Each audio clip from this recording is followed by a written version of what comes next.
বিসমিল্লাহির রহমানির রহিম। ইয়া আল্লাহ, ঠিক আছে, সোজা করে ধরো, দাঁড়াও। এবার একবার তুলতে হবে, সাতটা দিতে হবে তো। গাড়ি দিয়ে দেবে? না না, নিচে দিতে হবে। তোলো, চল। একটু দা, বড় গাছ তো, থাক। দাঁড়াও দাঁড়াও দাঁড়াও, গাছটা সোজা হয়েছে কি দেখো। আজ 15ই আগস্ট স্বাধীনতা দিবসের দিন। এই দিন প্রত্যেকটা ভারতবাসী এবং ভারতের নাগরিকদের আজকে খুশি ও গর্বের দিন। 1947-এ ভারতবর্ষের লক্ষ লক্ষ মানুষের বীর সন্তানদের কেউ জীবন দিয়ে, কেউ জেলে কঠিন কষ্ট সহ্য করে এবং বুদ্ধি দিয়ে, সর্বদিক দিয়ে কষ্ট করে দেশকে ব্রিটিশদের 200 বছরের যে কালো থাবার হাতে দেশ বন্দী ছিল, গোলাম ছিল, আজকের দিন সেই দেশকে আজাদ করা হয়েছে।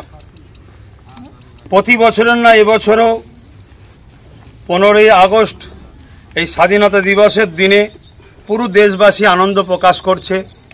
আমরাও ফুরফুরা আহলে সুন্নাত ওয়াল জামাতের পক্ষ থেকে পুরো রাজ্যের বিভিন্ন জায়গায় সংগঠনের শাখা কমিটি এবং আমাদের কেন্দ্র কমিটির দ্বারাও আমরা দুস্থ মানুষদের বিভিন্ন সহযোগিতা, বিশেষ করে শিক্ষা সামগ্রী তুলে দেওয়া এবং কৃতি ছাত্রীদের হাতে অর্থ সহযোগিতা করা, যাতে করে তারা আগামী দিন আরও সুন্দরভাবে পড়াশোনা করতে পারে, সেই সামান্য সহযোগিতার মাধ্যম দিয়ে। আরও বহুমুখী অনুষ্ঠান আমরা করেছি, প্রোগ্রাম করেছি।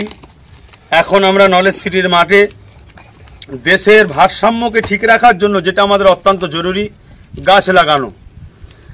কেন, যেভাবে গরম তাপ বাড়ছে, যেভাবে পানির অভাব সংকট দেখা দিচ্ছে, তাতে চাষবাস থেকে শুরু করে মানুষের জীবনযাপনের ব্যবস্থা থেকে শুরু করে বড় কষ্টের সম্মুখীন হচ্ছে মানুষ।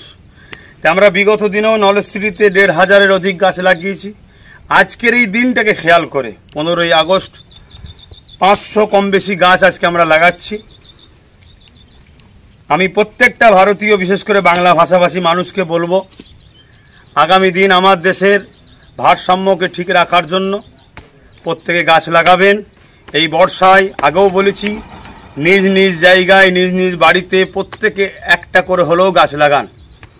একের অধিক লাগালে তো আরও ভালো, একটা করে হলেও অবশ্যই লাগাবেন। এর পাশাপাশি আমার নলেজ সিটিতেও যদি কেউ গাছ নিজের একটা স্মৃতি হিসাবে লাগাতে চান, নিয়ে আসবেন। যারা কর্তৃপক্ষ আছে তাদের সঙ্গে কথা বলে যেখানে বলবে সেখানে বসাবেন। অবশ্যই গাছ লাগান, এটা একটা দেশের সেবা। এই গাছ মানুষকে ছায়া দেবে এবং আমার ধর্ম বলছে এই গাছ তসবিহ পড়ে, সৃষ্টিকর্তার জপ করে, তসবিহ পড়ে, তার একটা নেকি হবে। এই গাছ ছায়া দেবে, সেই ছায়াতে মানুষ পথিকের আশ্রয় নেবে, তার একটা নেকি ফায়দা হবে এবং এই গাছের ফলমূল হবে, পশু পাখি সহ মানুষও খাবে, তারও একটা ফায়দা উপকার আছে। এই গাছ লাগান। আজকের এই দিন 15ই আগস্ট পৃথিবীর শেষ দিন পর্যন্ত যেন আমরা স্বাধীন ভারত মিলেমিশে সর্বধর্মের মানুষ সম্প্রীতি ভ্রাতৃত্বের সাথে দেশকে আগিয়ে নিয়ে চলতে পারি। যুগ যুগ ধরে আমাদের পরের প্রজন্ম এই শিক্ষা মানুষকে দেবেন, আমরাও দিচ্ছি। সবাই মিলেমিশে থাকেন, সুস্থ থাকেন, ভালো থাকেন। স্বাধীনতা দিবস জিন্দাবাদ, 15ই আগস্ট জিন্দাবাদ, ভারতবর্ষ জিন্দাবাদ।